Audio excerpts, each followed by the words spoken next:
characterized this ongoing shutdown. We need the Democrats to put the politics aside and keep the engines running here. It's critically important to the American people. And it's stunning to me that they're willing to play games like this when they themselves have said, go watch the tape, throughout their entire careers, that this should never be done. Donald Trump and Republicans have shut the government down because they don't want to provide health care to working class Americans. Federal law prohibits the use of Medicare, Medicaid, the Children's Health Insurance Program, and the Affordable Care Act to provide health insurance in any way, shape, or form to undocumented immigrants, period, full stop. But ultimately, Diane, this is in the hands of Senate Democrats. If just 8 break and join with Republicans on a funding vote today, or those that might come over the weekend, if it fails today or next week, that would fund the government fully. We've got 3. We're watching for additional Democratic defections later today. Karen, President Trump is threatening to fire federal workers and cut programs he doesn't like during this shutdown. What's the White House saying about that? Yeah, Diane, and the question is this just a threat at this point to try to put pressure on Democrats, or will they actually follow through on this? And we have seen this administration, of course, cut agencies, cut departments, and cut federal workers by significant numbers as part of that DOGE effort. President Trump said yesterday that during a shutdown, he would lay off federal workers, he would cut programs, and he would also potentially cut benefits. But they haven't given details of what that would look like, who they would be targeting, and what programs would be targeted. Diane, the president was asked why he needs to do this when they have already gone through this, through the DOGE process. He didn't give a specific answer, but said when you shut it down, you have to do layoffs. Now, Vice President Vance this morning said they don't want to do mass firings, but they feel that they need to in order to keep essential services functioning. But Diane, when people are furloughed and not going to work and not getting paid when the government is shut down, once the government reopens and funding is approved, people get paid, departments get funded, and everything gets back up and running. So it's not quite clear what they mean about making sure the essential services continue and why they would need to do layoffs. Karen, thank you. And we have breaking news right now. Republican congressional leaders are holding a news conference amid that government shutdown. Let's listen. We're overlooking the National Mall. It's a beautiful sight that a lot of the American people will not be able to experience today. On a normal day, of course, you have tens of thousands of visitors here, family, you have school groups that come and visit. They walk these grounds. We have about 7,000 people who visit this Capitol each and every day. But today, that's not going to be the case. Today, America's boys and girls will walk up to these doors and they'll see something different, a sign that says, closed until further notice. And that's because at midnight, the Democrats followed through on their threat to shut down the United States government. As we speak here this morning, there are hundreds of thousands of federal workers who are getting their furlough notices. Nearly half of our civilian workforce is being sent home. These are hardworking Americans who work for our federal government. Our troops and our border patrol agents will have to go to work, but they'll be working without pay. Food assistance, veterans benefits, vital support for women and children are all coming to a halt. Now, thankfully, President Trump is trying to mitigate the damage as much as possible. His administration is working to limit the harm to the American people. But the longer this goes on, the more pain will be inflicted because it is inevitable when the government shuts down. The sad thing about it is that every single bit of this was entirely avoidable. Democrats could have worked with us in a bipartisan manner to avert this unnecessary and very harmful shutdown. But instead, they did something that's rather shocking to us. They prioritized taxpayer-funded benefits for illegal aliens over keeping the government open for American citizens. They themselves positioned that as a binary choice, and it's patently absurd. Listen to what the Democrats are demanding. They demanded, in exchange for our simple, clean, 24-page, bipartisan continuing resolution, the same one that Chuck Schumer and the Democrats voted for just a few months back in March. In exchange for that, they rejected it, and they demanded something else. They wanted us to add over $1.5 trillion in new federal spending, paid for, of course, by hardworking American taxpayers, simply for funding the government at current Biden level spending levels. We are not going to do that. We can't do that. We won't. Almost 2 weeks ago, the House did our job. In the House, we passed a common sense, nonpartisan bill to keep the government open. Republicans did our job. We had one Democrat join us there, so it was bipartisan. But every other Democrat in the House voted to shut the government down. And last night, 44 Democrats in the Senate did the same thing. This is a clean resolution. It would simply buy Congress a few more weeks, 7 weeks, to finish the job. Why do we need that time? So that appropriators in both parties can finish their work. They've been restoring regular order. They've passed 12 separate bills out of the committee in the House, and the Senate has done its work as well. 3 bills of the 12 passed in each chamber. They don't line up exactly, so there's a conference committee constituted, the first time in years that that's happened. We just need more time because we ran out of clock at the end of the fiscal year, September 3rd. This is very important to note. Democrats themselves have voted to pass a clean bipartisan CR just like this 13 times in the last few years. During the 4 years of the Biden administration, 13 times this happened. Republicans did the responsible thing, even when we were in the minority, to keep the government open. And today should be no different. There's nothing new in this legislation. There's no poison pill. There's no partisan tricks. There's no gimmicks whatsoever. The only difference today is the man who is sitting in the Oval Office. Rather than work with President Trump and Republicans to get this job done, as our party has done repeatedly in the same situation over the years, Democrats want to play political games with the lives and the livelihoods of Americans. The simple truth is Democrats in Congress have dragged our country into another reckless shutdown to satisfy their far-left base. That is the truth. Whether or not the government remains open or reopens is entirely up to them.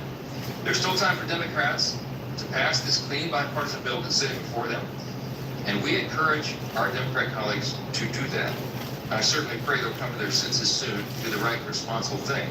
The reason they will have one more opportunity today is because of the sound leadership that's being provided in the U.S. Senate by our colleagues who are standing here with us. This is a joint press conference, as you know, between leadership, Republican leadership in the House and the Senate. And I'm delighted to yield to my good friend and an extraordinary leader in the Senate, Leader John Thune. All right. Thank you, Mr. Speaker, and our House colleagues for doing the work. You sent us a clean, continuing resolution. Unfortunately, we are here this morning in a government shutdown that Democrats wanted.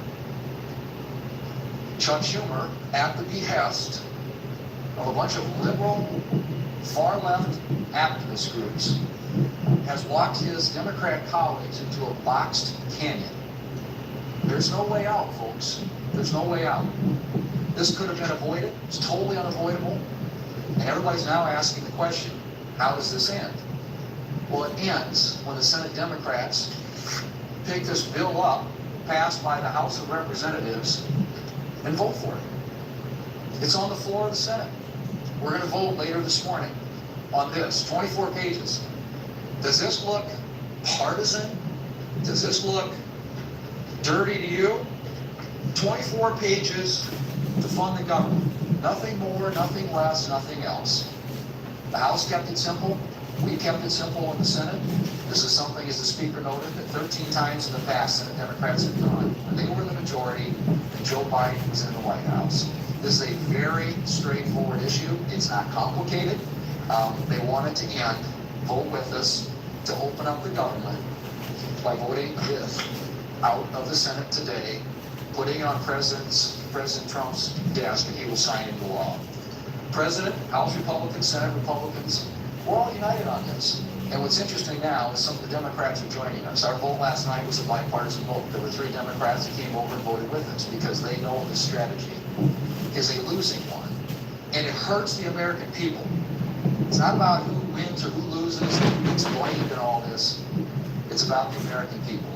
They have taken the American people hostage in a way that they think benefits them politically, but at the consequence and the cost of what's going to happen to the American families if this government shutdown continues. So I'm glad to be here with our Democrat or our Republican colleagues. Our Democrat colleagues in the House have been around here the last few days, I guess, flailing around, celebrating the fact that they voted to shut down the government. How ironic. Listen, all the debate, folks, needs to end today. We will continue to work together with with our House counterparts, with the President of the United States, to get this government open again on behalf of the American people. Next up is, there he is, the leader. Thank you, Leader Thune. Today marks. We've just been watching House Speaker Mike Johnson and Senate Majority Leader John Thune blaming Democrats for the government shutdown. Johnson claims Democrats rejected a clean funding resolution to play political games with the lives and livelihoods of Americans. Thune says the shutdown could have been avoided and Democrats can end it when the Senate brings the resolution up for a vote again later this morning. Meanwhile, I want to bring in Democratic Congressman Suhas Subramaniam of Virginia for more on this. Congressman, thank you for coming on. What's your response to what you just heard those Republican leaders say? Well, the one thing I agree with is that this was avoidable because Republicans had 6 months to negotiate a deal with us. And not once did I get a call or any Democrat get a call to try to figure out a solution. The first time that we got any sort of contact was Hakeem Jeffries talking to the president in the Oval Office. And in the end, I can't believe they would, with a straight face, talk about protecting veterans' benefits and food assistance when all they've been doing is cutting those things this entire Congress. And so in the end, this is life or death for many of our constituents. Insurance companies are looking at things right now as far as premiums for next year. They're looking at doubling, maybe even tripling a lot of people's premiums. That's to say nothing about deductibles. And then the federal workers that I represent in Virginia have already been fired. They've already been cut. They talked about federal workers in that news conference. Well, how dare they? The federal workers that I know in my district are saying that they are continuing to fire them and make their lives miserable, even though those folks serve our country well and help keep us protected and safe and healthy. And so, there's a lot of lies there. And one other lie that people need to know, your viewers need to know, is this lie about us trying to push for health care for illegal immigrants, and that's the reason we're shutting down the government. The programs that we're trying to protect illegal immigrants are not eligible for those health care programs. So there's a lot of lies and there, a lot of misinformation. That's what happens when you're in a tough spot, which is what they are. They need to come to the table and actually work with us on a solution. Vice President Vance says Democrats should reopen the government and then begin negotiations about health care subsidies. Why don't Democrats do that? Vice President Vance and this president and this House Republican majority has lost our trust. They've lost the trust of the American people. So we do not trust them. What we want to see is them come to the table right now, and instead of assurances and words and lies, come to the table and figure it out now. You had 6 months. This was absolutely avoidable, but they did nothing over those 6 months but continue to cut federal worker jobs, continue to cut benefits for veterans, and continue to cut health care and food assistance to the American people. And so I don't see anything changing. A lot of Democrats during the last shutdown fight back in the spring thought that they'd be able to pass a continuing resolution and then work some of this stuff out. Well, even those Democrats, many of them, now don't trust this administration or this Republican majority. Now, in the past, Democrats have accused Republicans of holding the government hostage, in their words, for trying to negotiate legislative changes as a condition for passing a spending bill. Are Democrats now doing the same thing? No, what we're doing is life or death for our constituents. People will not be able to go to their doctor. They're not going to be able to afford their premiums anymore. And then in my region, but they have not done so. They have not even attempted to do that. They're continuing to put really bad legislation in front of us like they've done all Congress, and they expect us to vote for it. We didn't vote for it last time in March, and we're not going to vote for it again. It's not the same. If they wanted to do a bipartisan continuing resolution, they could do the one from last December, but they didn't do that. So they're continuing these policies of cutting benefits and cutting programs that help the American people. And so frankly, what we need to do is actually come together and solve this, but that's not what's happening right now. I'll say too that these legislators that were at that press conference, they're all getting paid right now, while all these federal workers are not. I'm not going to accept pay during this time. I want to see them do the same thing. The only way you're going to make Congress change is by changing the way we do things. That includes making sure members of Congress are not immune to the troubles that are faced by these federal workers whose paychecks are on hold. Congressman, neither side is budging right now. Do Democrats have a plan for how this ends? It's very simple. Stop the cuts and save health care for the American people. What we put forward is actually wildly popular with the American people. We are giving Republicans a gift, in essence. And all they have to do is do what the majority of the American people want, which is to stop these cuts to healthcare, stop these cuts to the federal workforce, and come to the table and fund this government the right way. But instead, just like every other Republican administration in recent years, the last shutdown was during Trump's presidency. He loves shutdowns. They were bragging and excited about this shutdown so they could continue the assaults and control of the federal government and federal workforce. And so what we have to do instead is come together, figure this out in a bipartisan way. But as soon as they come to their senses and actually come to us and work on these issues together and come to a solution, I think that's when a shutdown will end. But until then, we will be in this really terrible position as a country. All right, Democratic Congressman Suhasini Ramanima of Virginia, we appreciate your time today, sir. Thank you. Thank you. And let's bring in Jay O'Brien on Capitol Hill and ABC's Alex Perche for more. So, Jay, what are the next steps here? Well, look for within the hour the Senate to start voting again on two different government funding plans. One is the Democratic plan. Even if it did pass, it wouldn't vote a shutdown because it hadn't passed out of the House. So the real main event is the second vote, which will be on that temporary government funding measure that has already passed out of the House that would extend government funding for 7 weeks. That's what failed on the Senate floor last night, but it did get 3 Senate Democrats to vote for it. It got 1 Republican no vote, so it means in total it would need 8 Senate Democrats in order to pass. So they've got to pick up 5 more.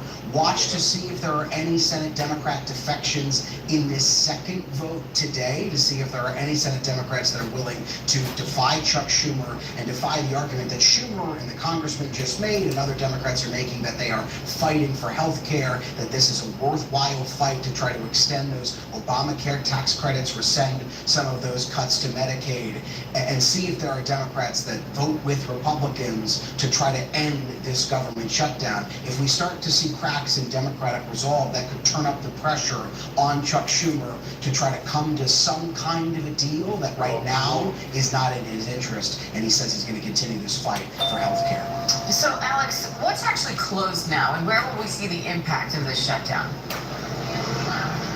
Well, Diane, to get to that bottom half of your question, we're already seeing the impact with thousands, hundreds of thousands of workers that have been furloughed, some 750,000 according to the Congressional Budget Office. Also, there are essential employees like those TSA agents and security officers behind me that are currently deemed essential until they are working without a paycheck. Also, members of the military, also ICE agents are included in there. And so we're here at Reagan National Airport, and so far things are remaining pretty fluid. We haven't had any backups, but you were asking about what we could see shut down first. Well, I think the biggest test is going to be October 6th. That's when the Smithsonian says that it will begin to wind down its parks here. I think the other thing that we'll be watching that would likely close next would be the National Park Service as in the next week if the shutdown continues. Diane? Jay O'Brien, Alex Perche, thank you both. Coming up, we have breaking news of a partial building collapse in New York City, the latest on the investigation underway and what may have happened.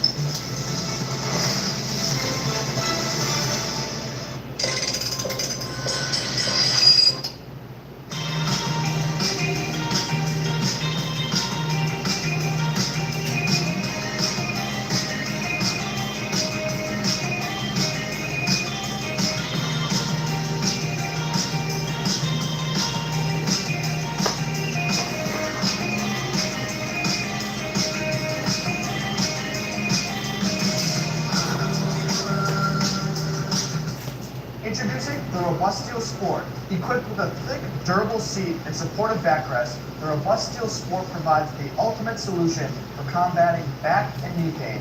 Easily navigate any surface with our large 3-inch industrial-grade casters. Experience the added convenience with the built-in tool tray for organization and our innovative pin height adjustment system. Invest in the Robusteel Sport for a work experience that's seamless, hassle-free, and above all, comfortable.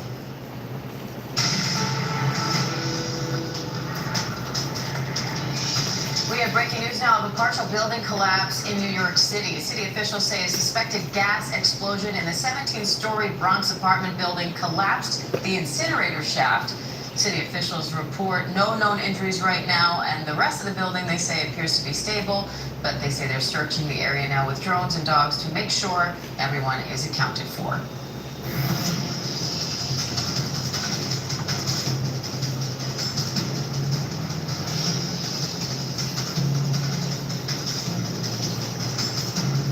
Bermuda is bracing for a direct hit from Hurricane Imelda. The storm's expected to bring dangerous storm surge and widespread flooding to the island. Meanwhile, coastal flooding and rough surf caused 5 houses to collapse in Buxton, North Carolina. Now officials there say they fear more homes could collapse along the Outer Banks. Meteorologist Elise Smith from our ABC station in Houston is tracking that for us. Hi, Elise, what are you most concerned about right now? Right now, Diane, what we're concerned about is adding insult to injury for these homeowners along the Carolina coast, as we have another day where we could potentially see high surf and coastal flooding all across the eastern seaboard. From Florida all the way up to New England, you can see those weather alerts for high surf with high waves and coastal flooding. Of course, those home collapses, that's an extreme form of coastal flooding, but those high seas and repeated high seas and waves, that's the result of what could happen as we see sea level rise, climate change, and these multiple storm systems that stay in the Atlantic. As for Umberto, that's going to be a thing of the past by tomorrow. Imelda, though, likely going to make landfall potentially near Bermuda tonight as a Category 2 storm, bringing a dangerous storm surge, potentially some flash flooding, and of course those hurricane force winds. Meanwhile, across the country, we have below normal temperatures out west, heat building into the middle of the country today, and then in the northeast, a pretty seasonal fall day. Great pumpkin spice latte kind of day here in New York City.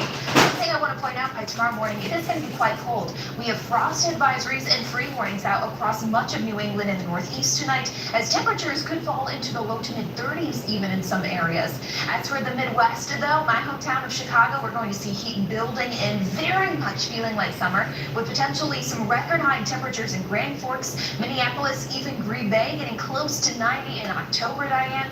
That's not normal for Minneapolis, but for those who are not willing to let summer go yet, you get another warm stretch here into the middle of the week.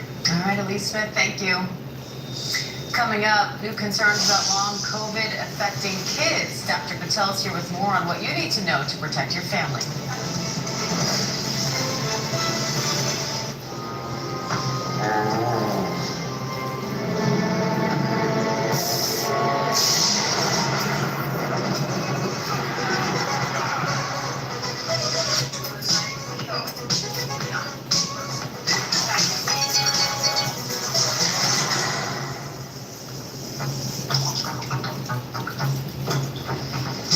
Word about the bangs? The smartest Wi-Fi ever made to make your world come alive.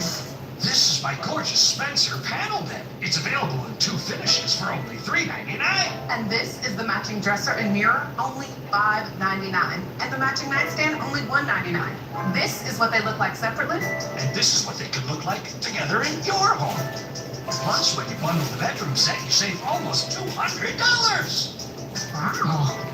They're great on their own, but so much better together. Oh my God! Lost Discount Furniture.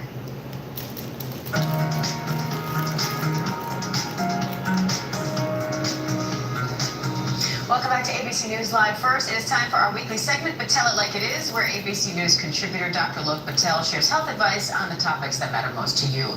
And today, Dr. Patel is breaking down some top medical headlines about the risk of long COVID and a spike in common colds. Dr. Patel, always great to have you on. So let's start with this new study showing the risk of long COVID in kids doubles after a second infection. Why?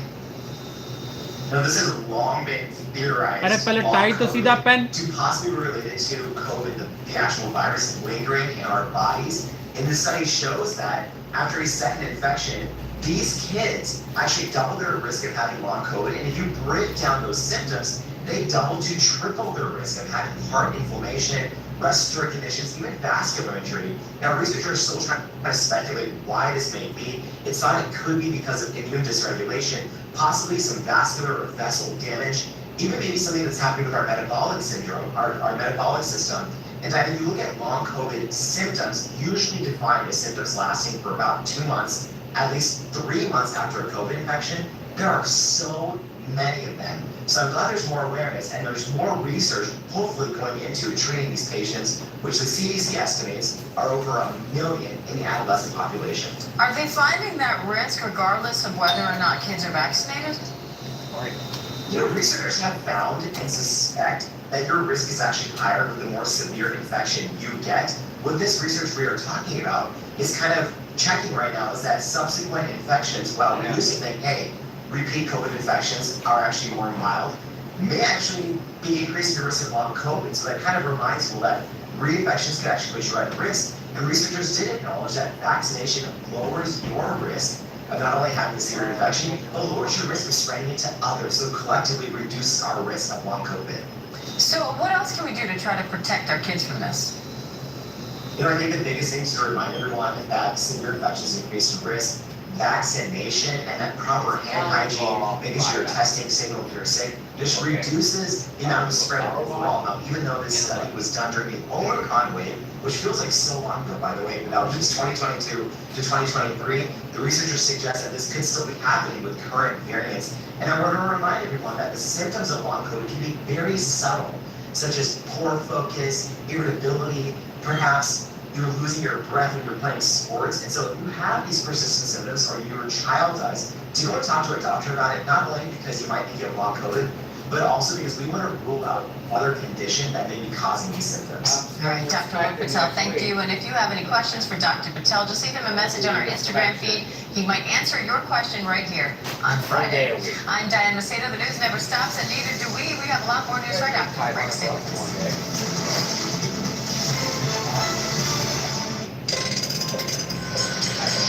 I'm gonna sign it off. I'm gonna do my new because I can't take but otherwise,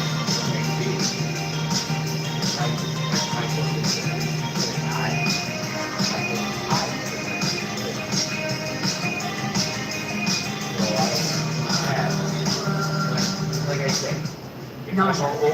We all know that feeling. The All Clear, an all-natural herbal inhaler designed to provide instant nausea relief.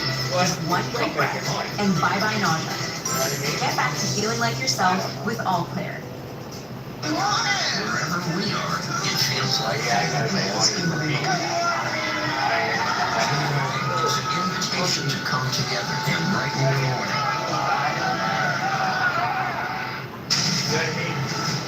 I got it in my own.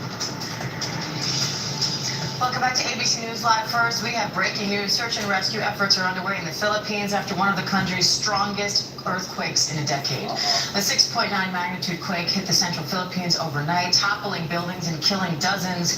Video shows the moment the quake hit right in the middle of a beauty pageant, sending candidates running off the catwalk. And now the race is on to find survivors. Foreign correspondent Britt Clinton is following that story for us. Britt, what's the latest on these search and rescue efforts? Yeah, well, authorities are saying this is still very much a search and rescue operation to find survivors, and they've called in all levels of help to try and do that. But look, this is a very powerful quake, and it killed, as you say, at least 69 people, but that death toll, it is expected to climb as rescue teams, comb through bits of rubble. You can see, as you showed there, just how shocked those beauty contestants were. They scramble off the stage as the room starts to shake violently. This is an area in the Philippines that hadn't had this kind of quake or seismic activity in 400 years. So there wasn't the infrastructure in place. This earthquake, it was in central Philippines, and you can see in some of the footage, it crushed houses and vehicles, it collapsed churches, it caused fires and power outages on these islands. Hospitals there are now overwhelmed, but as I say, emergency teams are doing everything they can, using heavy machinery, sniffer dogs to find people trapped under the debris. But those rescue efforts have very much been made more complicated now because there have been hundreds of aftershocks since the main quake.